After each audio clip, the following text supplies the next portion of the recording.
Au début des années 80, Guy Georges s'installe à Paris. Lorsqu'il est à Paris, travail d'expédient, de petits boulots, c'est surtout ce qu'on appelait à l'époque, c'est un zonard. Il a été dans les premiers squats de la capitale, puisqu'on va le retrouver dans les squats du 14e, du 19e, du 18e. Donc toutes ces années-là, c'est des années de galère, quoi. C'est vraiment des années de galère.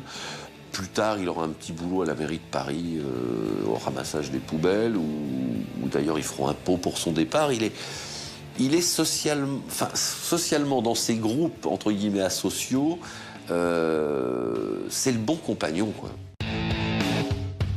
Dès le début des années galères, le bon compagnon s'invente un autre monde la nuit.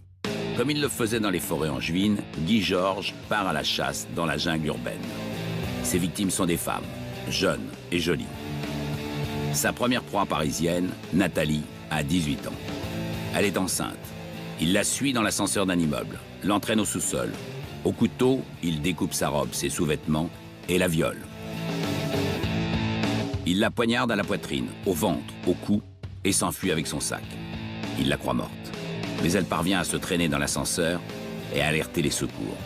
Miraculée, Nathalie a survécu. Son enfant aussi. Invraisemblable. La plainte déposée par Nathalie est enregistrée pour un simple vol avec violence. Elle est même classée sans suite. En 1981, Nathalie est agressée et violée. On ignore un peu ce viol. Tout ce qui compte, c'est l'agression, c'est le coup. Guy Georges poursuit sa route.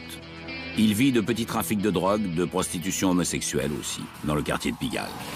De vol à l'étalage, enfin. C'est justement ce qui va le faire trébucher. Pour des vols répétés dans des supermarchés, il écope de 5 mois de prison en février 82.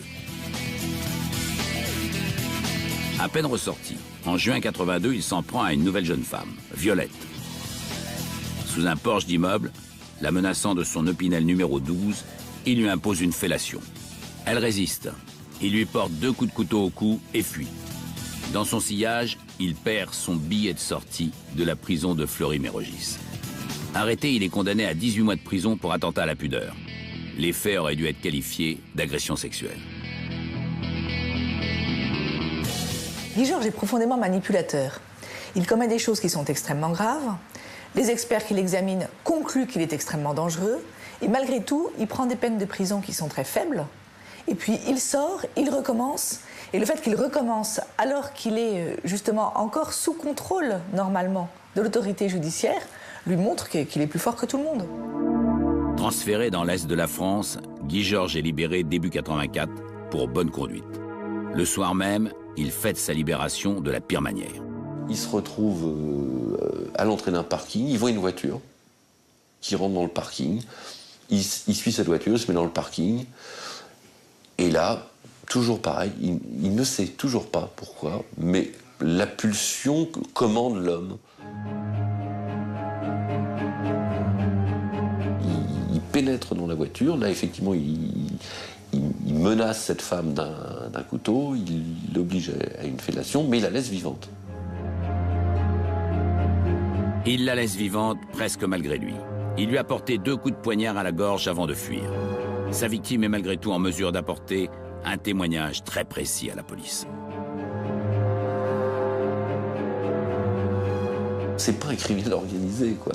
Il quitte pas Nancy, il reste, je crois qu'il reste sur la même place, la grande place de Nancy. Enfin bref, il se fait serrer quelques heures après. Cette fois, Guy Georges prend beaucoup plus cher. 10 ans de prison pour viol commis sous la menace d'une arme. Une fois qu'il est condamné, il est envoyé à Caen, dans un centre un peu spécialisé pour les délinquants sexuels, pour lequel il suit d'ailleurs pas de traitement particulier. Il est conscient de ce qu'il a en lui, une problématique qui relève de la psychiatrie, et qu'il faudrait confier ce mal, cette douleur, ce qui a permis de passer à l'acte à des professionnels, à des écoutants, à des professionnels de la matière. Il en est conscient. Pas si sûr, car des soins lui ont été proposés. Il les a refusés. Ils ne sont pas obligatoires. Seuls 12% des prisonniers de cette prison spécialisée acceptent de suivre une thérapie. Difficile de l'imposer aux autres. On ne soigne pas quelqu'un malgré lui. On ne va pas se mettre à faire des injections ou un traitement comme ça et soumettre la personne à un changement qu'il ne veut pas. Ce n'est pas possible, ça. Guy Georges, lui, ne se sent pas malade et ne voit pas de quoi on veut le guérir. Il se sent normal. La preuve, une fois encore en détention, il a un comportement exemplaire. Quelque chose de tout à fait étonnant chez lui, qui est le contraste entre cette espèce de fuite en avant éperdue, de cette course terrible, et son calme, son apaisement en prison, dans des moments où il semble avoir eu quelques apprentissages scolaires et en même temps il a pu faire du sport, comme si en prison, dans les murs de la prison, il était contenu, comme si c'était la seule façon pour lui de retrouver des repères et un semblant d'organisation.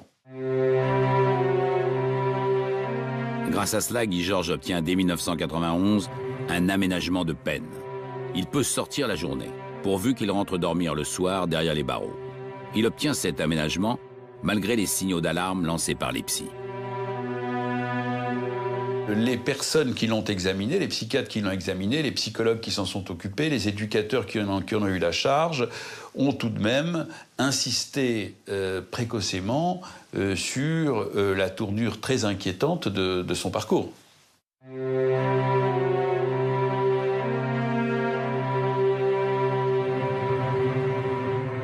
Il y a effectivement chez lui quelque chose de l'ordre de l'incapacité à vivre dehors. Le 18 janvier 1991, une semaine après la mise en place de son régime de semi-liberté, Guy Georges ne réintègre pas sa cellule. Il reprend le chemin de la capitale.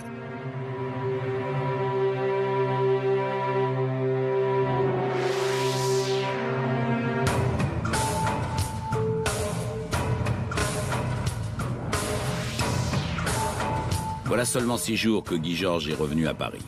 Il est dans le quartier Montparnasse. Attablé à une terrasse de bistrot, il repère une jeune et belle étudiante blonde, Pascale Escarfaille. Il la suit jusqu'au 6e étage d'un immeuble de la rue de Lande. Dans l'escalier, Pascale se retourne et demande à Guy Georges « Que veux-tu » ?« Toi », répond-il en sortant son couteau de chasse. Il la pousse jusque dans le studio, lacère ses vêtements, coupe le soutien-gorge entre les deux bonnets, viole la jeune femme et lui plante le couteau dans la carotide.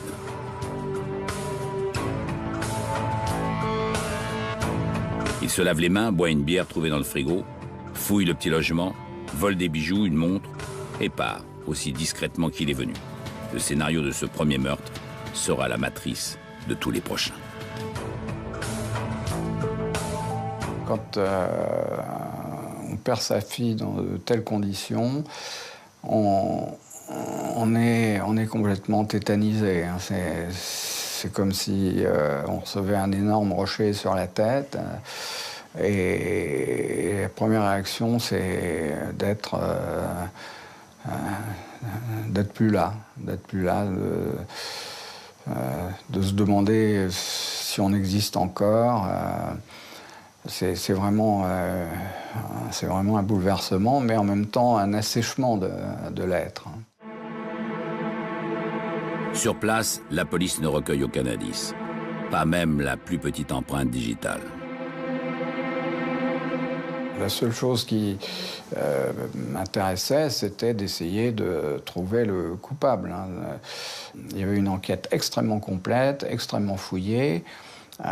Et on ne savait même pas non plus si c'était pas un proche, un ami. Donc la police a suivi toutes les pistes. Et puis l'inspecteur Bustamante qui menait l'enquête, qui était vraiment quelqu'un de formidable, m'a dit on ne retrouvera l'assassin que s'il récidive. Guy Georges a quitté Paris. Une semaine plus tôt, il aurait dû rentrer dormir en prison à Caen. Mais il a joué les filles de l'air. Personne ne semble s'en être inquiété.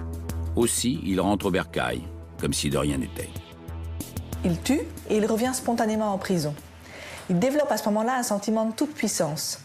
Il se sent plus fort que tout. Il est plus fort aussi que l'institution. Non seulement il a réussi à assassiner une femme et donc à asseoir son pouvoir sur une femme, mais en plus, il berne tout le monde. Il berne les juges, les policiers, et il se protège des recherches de la police en revenant se mettre dans le giron de la prison.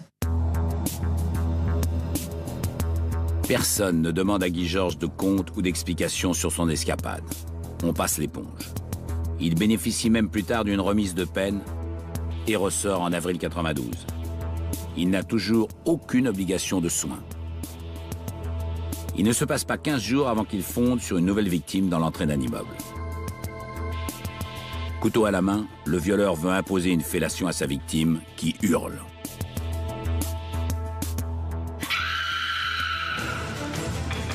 La lumière de l'escalier se rallume, des voisins apparaissent. Guy Georges tente de fuir, mais il est rattrapé par les forces de l'ordre. Bien que multirécidiviste, il n'est condamné qu'à 5 ans de prison, dont 3 avec sursis. Il recouvre la liberté fin 93.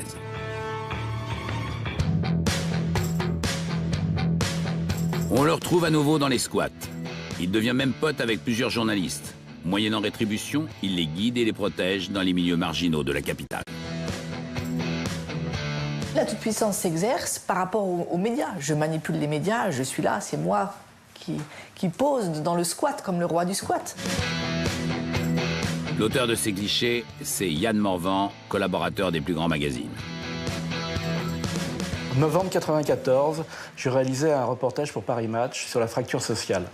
Et pour ce reportage, j'étais amené à passer 3 semaines dans un squat de la rue du Dos, dans le 15e arrondissement de Paris. Guy Georges vivait dans ce squat à l'époque. J'avais un assistant qui s'appelait Salomon et qui a fréquenté Guy Georges. Ils sont devenus amis. 6 mois plus tard, je me retrouve dans un autre squat, qui était le squat de la rue Saint-Sauveur. Et là, il y avait Guy Georges, il y avait Joe. Et Joe, là, j'avais commencé aussi à faire des portraits et à aller en banlieue. Et en banlieue, Salomon, mon assistant, n'était pas là. Et c'est comme ça que je me suis retrouvé avec Guy Georges, m'aidant à porter mon matériel photo. Et donc, on s'est fréquenté, disons, pendant tout le mois de juin et une partie du mois de juillet 95. Guy Georges a alors un comportement exemplaire et d'assistant et de protecteur. Il observait beaucoup, comme un vautour. Hein. Et je me rappelais toujours regarder les autres tout le temps attentivement. Hein. Quand on était dans les banlieues dures, ensemble, là, on a fait des trucs, je dirais, à Montfermeil, par exemple, pas évidentes. À aucun moment, il a perdu son sang-froid ni son contrôle. C'était quelqu'un qui était maître de lui. Morvan passe aussi du temps avec ce nouvel assistant dans les squats. Il sait bien que le jeune homme vit à la marge, mais comme tout le monde, il finit par l'apprécier. Guy Georges, que les gens appelaient Joe hein, dans le squat, était un peu le défenseur du squat. Je pense qu'il était militant du DAL, hein, du droit au logement, et en même temps une personnalité qui était aimée de tous les membres du squat, appréciée. Un garçon qui était tout à fait décontracté, fumant du hashish perpétuellement, quasiment, et d'un abord facile. Le seul problème, c'est qu'il ne voulait pas être photographié. Ça, je ne savais pas pourquoi, mais je pouvais imaginer. J'avais demandé à Salomon, tu sais pourquoi? Et il m'avait dit, écoute, il a peut-être eu des problèmes avec la police, on ne sait pas, il ne veut pas, bah, tu sais, il faut respecter. En gros, l'idée, oui, c'était ça, il a eu des problèmes, on n'en parle pas, il s'est sorti, maintenant il est clean, maintenant il est au DAL, maintenant il aide les autres et tout, c'est fini. Il reste pourtant une sacrée part d'ombre chez le bon samaritain. Personne ne sait ce qu'il fait de ses nuits. Personne ne le sait, mais il a repris la chasse. Cette obsession qui ne le lâche jamais. Cette traque urbaine aux jeunes femmes. Elles n'ont pas de point commun d'âge, puisque la plus jeune a à peine 19 ans, la plus âgée 32 ans, c'est presque une génération qui les sépare. Elles n'ont pas de point commun physique. Il y a de la plus petite à la plus grande, il y a des un peu corpulentes, des très minces. Le point commun, c'est leur appétit de la vie. Ce sont des femmes qui sont toutes lancées dans la vie, qui sont battantes, qui ont des amis, qui ont des projets, qui ont une envie de construire des choses, qui réunissent les gens autour d'elles, qui ont une forme de charisme. Et donc, il se dégageait quelque chose chez les victimes de Guy Georges, et Guy Georges était attiré comme magnétisé par ce qu'elles dégageaient. Ces jeunes femmes possédaient quelque chose dont il était privé. Il y a là, si vous voulez, une sorte de rencontre qui se fait en termes d'envie. qui ne peut pas ne pas être en relation avec le fantasme de la jeune maman qu'il a abandonnée. La jeune femme suivante sur qui Guy Georges jette son dévolu, c'est Catherine Rocher, 27 ans. Dans la nuit du 6 au 7 janvier 1994, elle rentre d'un dîner. Alors qu'elle gare sa voiture dans son parking, Joe le killer l'agresse. Son corps est découvert 4 jours plus tard. La victime reposait à l'arrière de son véhicule, les jambes reposant par terre et dénudées. Et la victime présentait de nombreuses plaies provoquées par une arme blanche. Des traces sanguinolentes étaient visibles sur ses cuisses et ses vêtements étaient coupés en entrejambe, à savoir son pantalon. Son slip était également coupé. Par la suite, on constatera que ses soutiens-gorge étaient également coupés entre les baleines. Les parents de Catherine Rocher sont immédiatement alertés. Je me souviens particulièrement de M. Rocher, qui s'est effondré sur mon épaule alors que nous accédions au domicile de sa fille, en pleurant après son bébé, comme il l'appelait. C'était quelque chose de particulièrement émouvant, très touchant et bouleversant. La police scientifique est déjà sur place, à la recherche du moindre élément. On a une empreinte partielle, une empreinte digitale partielle sur la vitre du haillon arrière de la voiture. L'empreinte digitale partielle n'est pas identifiable car elle ne comporte pas en nombre suffisant les éléments nécessaires, les 12 points nécessaires pour la comparaison éventuelle avec un suspect. On a des traces ensanglantées sur la porte du box. Les traces de sang sont celles de la victime, malheureusement. Il n'y a rien d'autre apparemment. Comme dans l'affaire de Pascal Escarfaille, les limiers de la criminelle ne peuvent aller plus loin. Et ils ne peuvent imaginer que les 2 meurtres sont ceux d'un seul et même individu. La macabre découverte suivante, elle, est immédiatement rapprochée de l'affaire Rocher. Et l'enquête est confiée au même groupe, celui du commandant Pellegrin. Les faits se déroulent à nouveau dans un parking. La victime, Elsa Benadi, 22 ans, rentre d'une soirée le 8 novembre 1994. La scène du crime ressemble en tout point à celle de Catherine Rocher, à une différence près. Des traces de sang avaient été relevées sur un prospectus retrouvé à l'arrière du véhicule, un prospectus de théâtre. Il ne s'agit pas du sang de la victime. C'est le sang d'un inconnu, le coupable peut-être. Pourtant, une fois encore, l'enquête s'enlise. Guy Georges, lui, file le parfait amour avec Valentine, une copine de squat. J'ai rencontré un anniversaire d'un copain. Et c'est là que la première fois je l'ai vu et on est sortis ensemble. Au niveau de la relation sexuelle, c'était bien. Il a jamais été violent, rien du tout. Pour parler avec lui, il fallait lui soutirer un peu les mots parce que il était très timide. Les policiers, ils disaient comme quoi j'aurais pu être la dernière victime, alors que moi je pense qu'il m'aurait jamais fait du mal.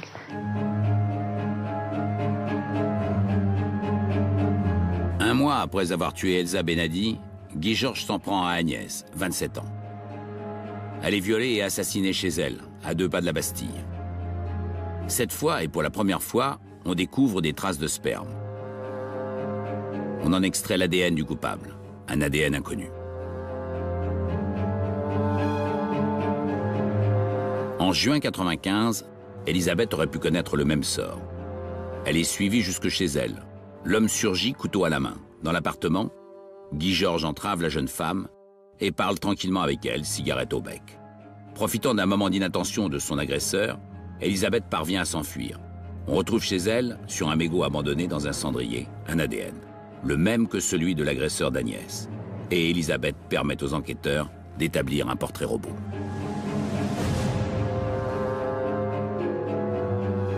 Chose incroyable, elle le décrit de type nord-africain, petit. Et Guy Georges a plutôt, on va dire, si on doit chercher un type, plutôt un type antillais, grand. Il fait 1m80, 85, je crois, et tout. Ce qui fait que quand les portraits robots qui va être fait suite à ça n'a rien à voir. En juillet 1995, c'est le corps d'Hélène, 27 ans, qui est découvert bâillonné, souillé, égorgé dans son appartement du 10e arrondissement. Sur place, on trouve non seulement un ADN, le même que chez Agnès et Elisabeth, mais aussi et surtout une trace de pied égyptien, dont le deuxième orteil est plus long que le pouce. Cette fois, les enquêteurs sont certains d'avoir affaire à un tueur en série. Les meurtres en appartement sont confiés au groupe Sanderson de la brigade criminelle et à un juge d'instruction de choc, Gilbert Thiel. Mais le célèbre magistrat ne peut empêcher le criminel de terroriser ceux qu'il croise. Yann Morvan, par exemple, qui a fini par avoir des embrouilles avec Guy Georges. Ils avaient menacé de vitrioler mes enfants. Donc j'ai dit, qu'est-ce que je peux faire? Il faut que j'aille chez un armurier, il faut que je prenne une arme. Je ne vais pas laisser ma famille vitrioler, je veux dire, c'est pas possible.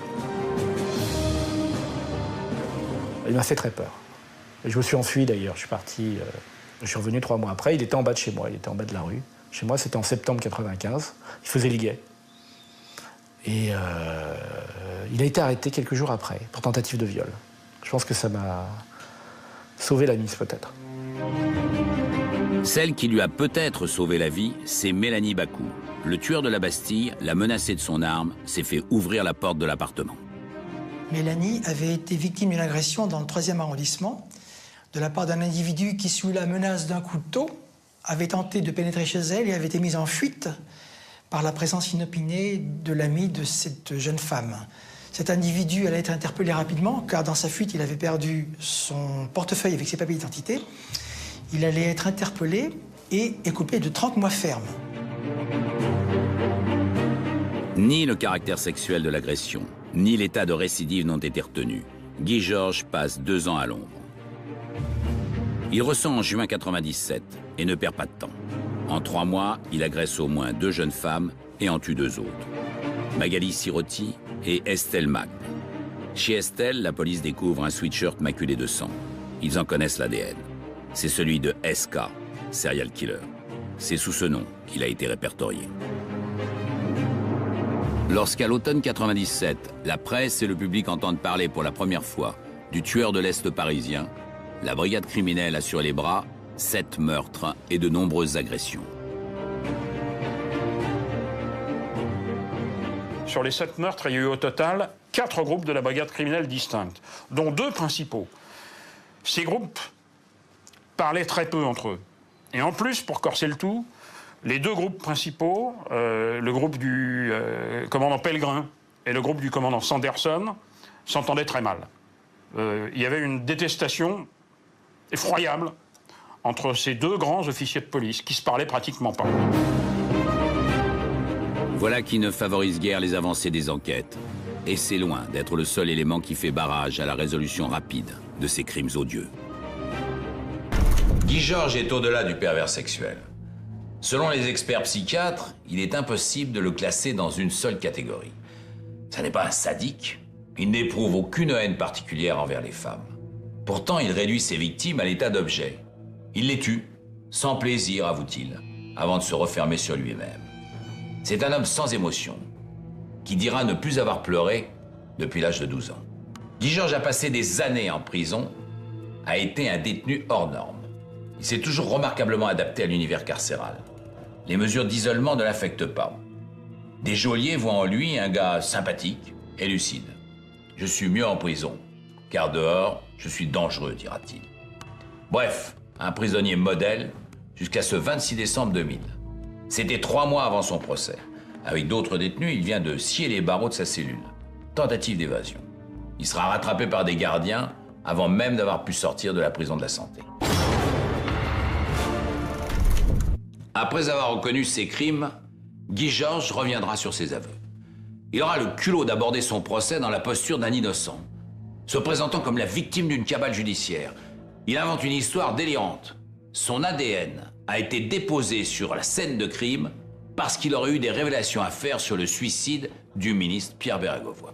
Face à la cour d'assises, il va apparaître décontracté et souriant. Pour le défendre, 2 avocats, Alex Ursulet et Frédéric Pons. L'un est ancien associé de Jacques Vergès, l'autre, la fille d'un ministre. Une jolie femme aux yeux bleus. Ils vont suivre Guy Georges dans son infernale entreprise de dénégation. Contre toutes les preuves, toutes les évidences, ils se présentent devant les jurés avec l'intention d'obtenir l'acquittement. Ils iront jusqu'à soupçonner de meurtre l'ami d'une victime. Les parties civiles ont la nausée. Mais Ces Bonnie and Clyde en robe noire réalisent en cours de procès qu'ils vont droit dans le mur. Lors d'une audience particulièrement éprouvante, Frédéric Ponce, qui s'est toujours dit convaincu de l'innocence de son client, se met à pleurer. Elle doute.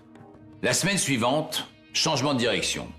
Les deux avocats contribueront à faire avouer Guy Georges et à obtenir des excuses dans un silence de mort.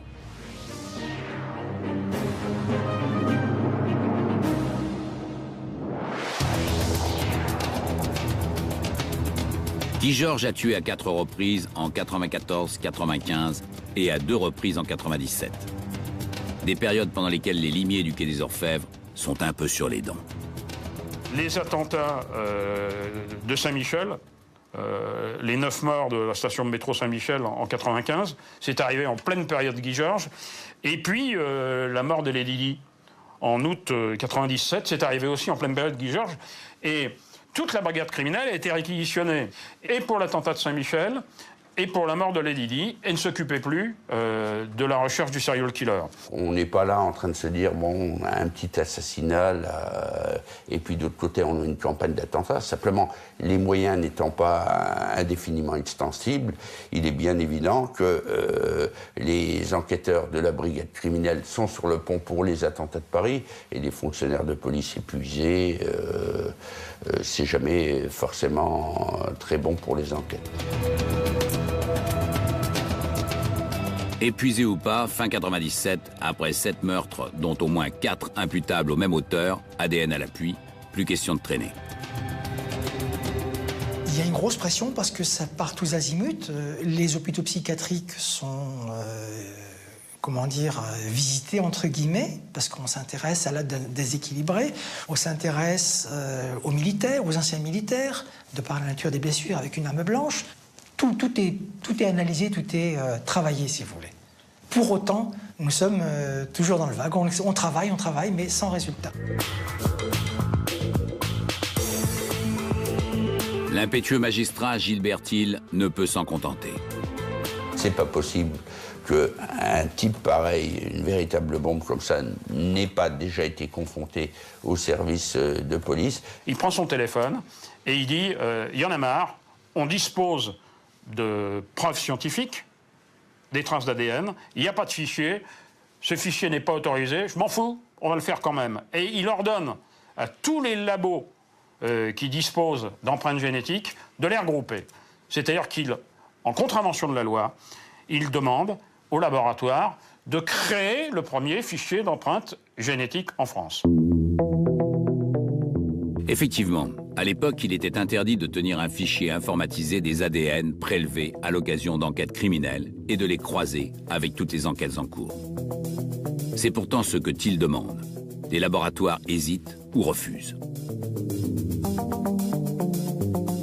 Je leur ai dit que s'ils maintenaient leur refus, ils me le matérialisent par écrit. Je leur ai dit que je verserai la lettre au dossier. J'ai dit on en reparlera à l'occasion de la découverte du prochain corps mutilé. Ils ont demandé un délai de réflexion de 2 jours, et 2 jours après, ils ont dit bon, on vous le fait. On compare donc les ADN de plusieurs milliers de criminels à celui prélevé sur 4 scènes de crimes distinctes. Celui de SK, serial killer. Ce qui voulait dire pour chacun des laboratoires, ressortir tous les dossiers un à un et de regarder tous les profils génétiques pour voir si ce fameux inconnu n'était pas retrouvé. Ce qui représente un travail énorme, mais ce qui a permis, de cette manière-là, de trouver Guy Georges par cette comparaison manuelle dans nos dossiers. L'ADN de Guy Georges et celui de SK cohabitaient dans une même armoire du laboratoire de police scientifique de Nantes, à 1 mètre l'un de l'autre. Le 24 mars 98, le professeur Pascal téléphone au juge Thiel. Il commence par me dire, bon, j'ai une bonne et une mauvaise nouvelle, monsieur le juge. Je dis, inversons la problématique habituelle, donnez-moi d'abord la bonne. Et il me dit, bon, j'ai identifié le tueur de l'Est parisien. Il me dit, il s'appelle Guy Georges. Moi, Guy Georges, ça me dit rien du tout, hein, comme nom. Je lui dis, c'est pas la peine de me dire la mauvaise, c'est qu'on l'a déjà eu entre les mains. Il m'a dit, oui, tout à fait. Les flics ont eu le tueur de la Bastille entre les mains à de nombreuses reprises. À 36 ans, Guy Georges a déjà passé près de la moitié de sa vie en prison. Son empreinte génétique a été prélevée, avec son accord, lors de son séjour à Caen en 1991, avant le meurtre de Pascal Escarfaille. Depuis, cette trace dormait dans l'armoire du labo de Nantes. En 1995, alors qu'il a été condamné à 30 mois de prison pour l'agression de Mélanie Bakou, trahi par le portefeuille perdu dans sa fuite, il est suspecté par le commandant Pellegrin des meurtres de Catherine Rocher et d'Elsa Benadi, les 2 victimes des parkings.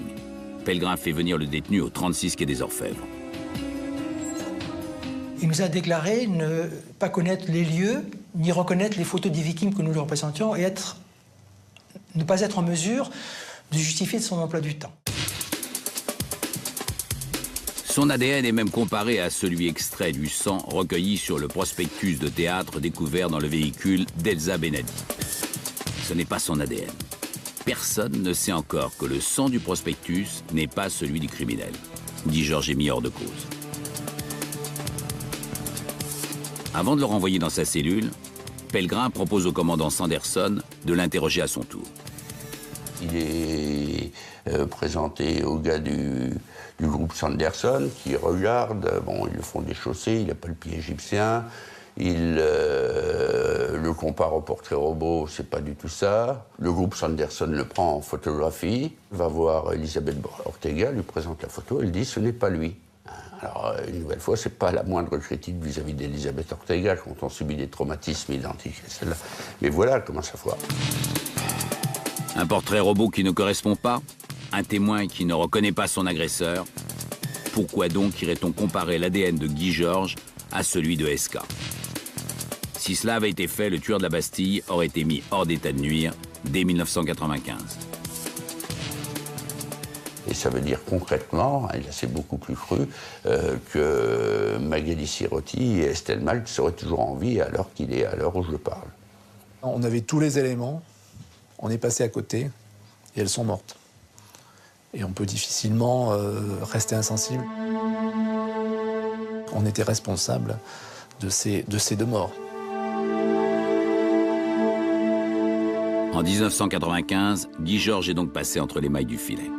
Il est hors de question que cela se reproduise en cette fin mars 98.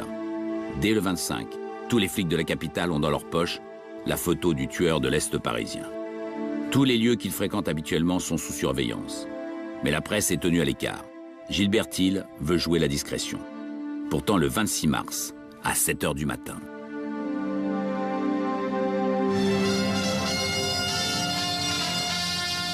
Le journal de Jacques Esnoux. Bonjour, exclusivité RTL à la une de l'actualité ce matin. Le tueur de l'Est parisien a été identifié par la brigade criminelle.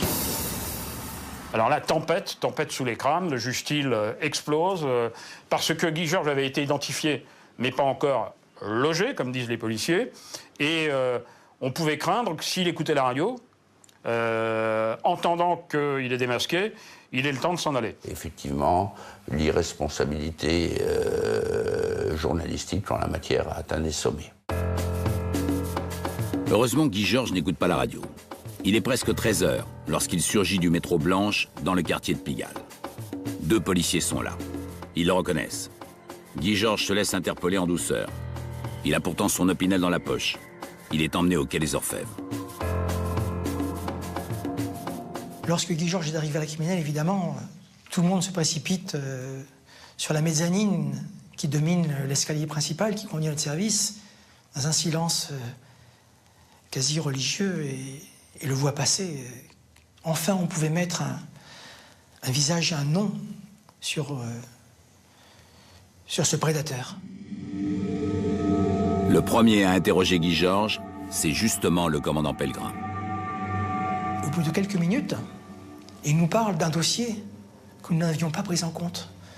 Celui d'un assassinat commis en 1991 au préjudice de mademoiselle Pascal Escarfaille, qui avait été également violentée, qui avait été tuée à coups de couteau dans le 80e arrondissement. Et cette affaire, c'est lui qui nous en parle spontanément, sans que nous évoquions avec lui en quoi que ce soit les détails. Et il nous donne des précisions de lieu, des détails sur la victime, sur les gestes qu'elle a pu avoir, sur la scène de crime et sur ce qu'il a dérobé. et qui correspond parfaitement à ce que le groupe, qui avait à l'époque été saisi d'enquête, avait noté. Au fil des mois et des interrogatoires, il finit par avouer non sans mal tous les crimes dont il est suspecté. Ceux dans lesquels a été retrouvé son ADN d'abord, puis tous les autres. Et à chaque fois, il donne des détails que seul le coupable peut connaître. C'est sur la base de ses aveux qu'il est renvoyé devant la cour d'assises de Paris.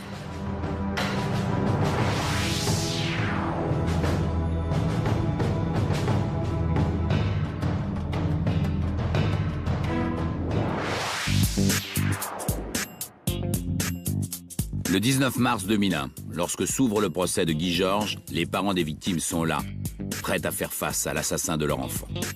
On dit souvent qu'un procès permet de faire son deuil. C'est une expression aussi que je n'aime pas du tout, faire son deuil, parce qu'on n'accepte jamais la mort de son enfant. Dans le box des accusés, Guy Georges semble décontracté.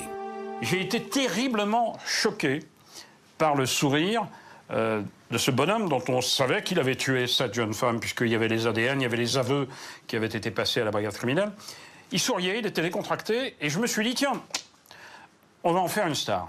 Qui ont, nous, les médias. S'il sourit, c'est sans doute parce qu'il prépare un coup impensable. Il choisit de plaider non coupable.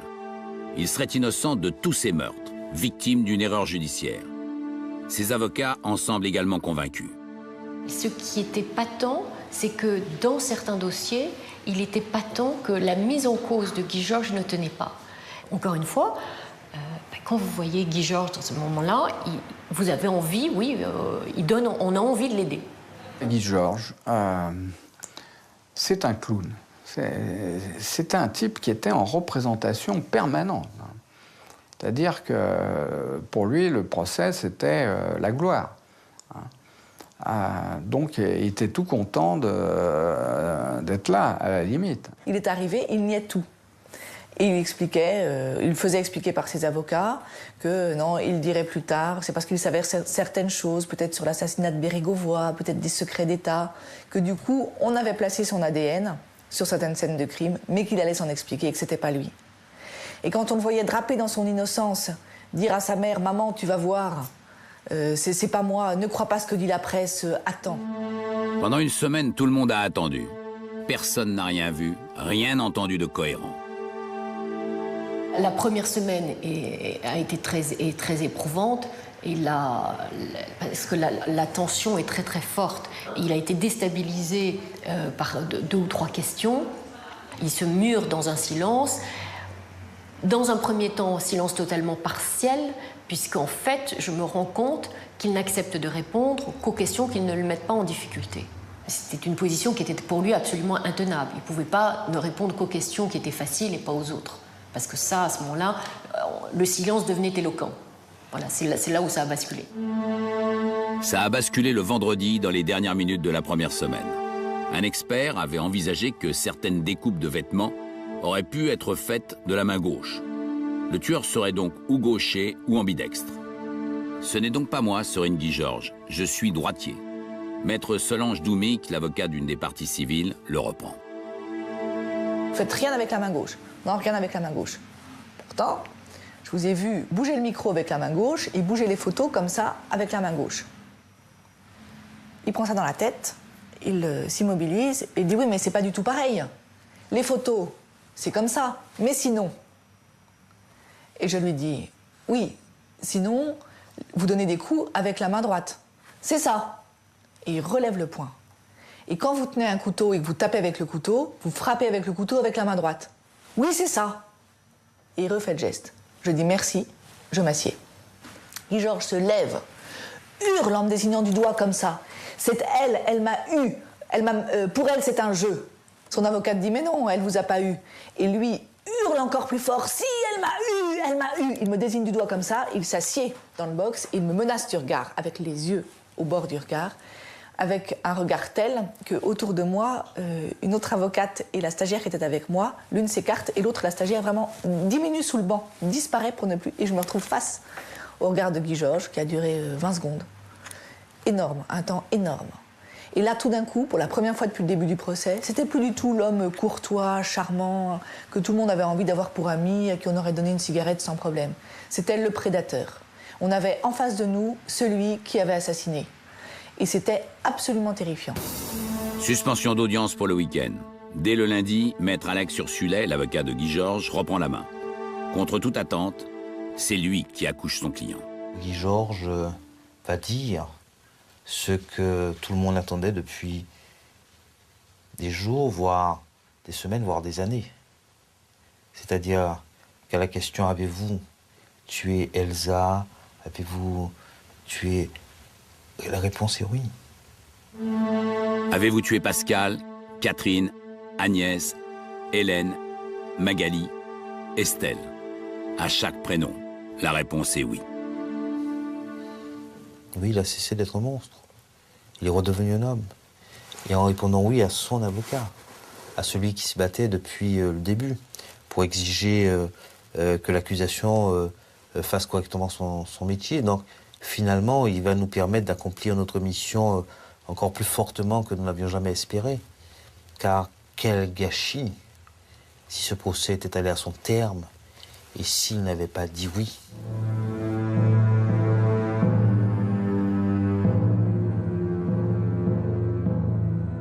Ça, c'était quand même un grand soulagement.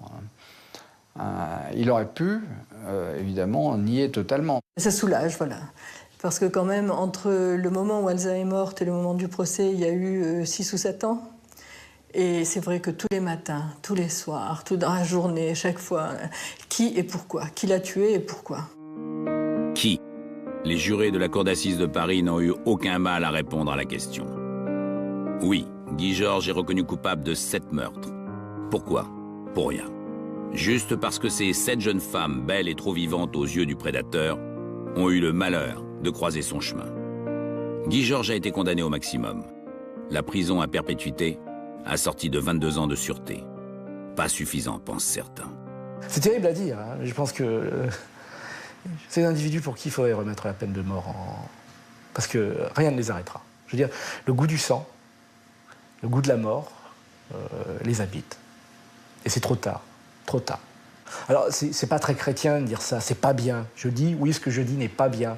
Mais moi, je me mets du côté des victimes. Sortir quelqu'un comme ça, c'est condamner quelqu'un à mort.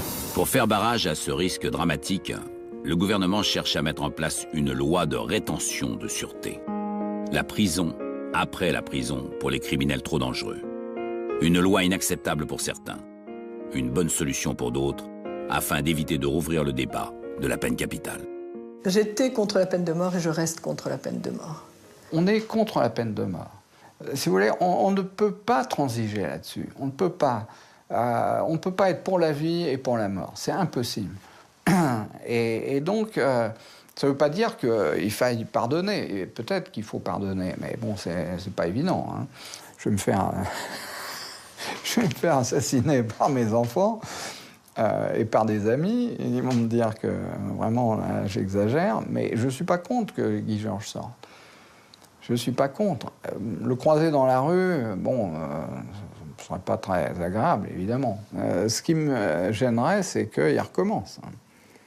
Et je dis, justement, tant qu'il n'a pas changé, tant qu'il n'a pas été au bout de sa personnalité, au fond de lui-même, il y a un risque. Il y a un risque. Et ce risque n'est pas acceptable. Le nombre de criminels qui, comme Guy Georges, sont réputés incurables, irrécupérables, est estimé à environ 150 en France. Guy Georges est incurable. Tous les experts l'affirment. Sa folie meurtrière a été exposée, décortiquée, commentée tout au long de son procès. 5 mois après sa condamnation, alors qu'il va disparaître dans la froideur des prisons centrales, il reçoit une lettre. On le sait, les serial killers ont des groupies. En général, des femmes un peu déséquilibrées, en quête de sensations fortes. Dans ce cas, c'est différent. Celle qui lui écrit est une étudiante en droit, mignonne. Elle l'appelle monsieur. Quelque chose d'inexplicable l'a poussé à rédiger ce courrier. Guy Georges y répond, avec courtoisie, comme il est capable de le faire. La relation épistolaire devient régulière. L'étudiante est sous l'emprise du tueur. Il sait trouver les mots justes pour lui parler. Il la comprend, la rassure. Elle finit par lui rendre visite en détention. Ces rencontres s'enchaînent. Lors d'un autre parloir, ils sont seuls et en profitent pour faire l'amour, à la dérobade. Cette jeune femme n'a encore une fois rien d'une originale. Aux dernières nouvelles, Elle désirait un enfant du tueur.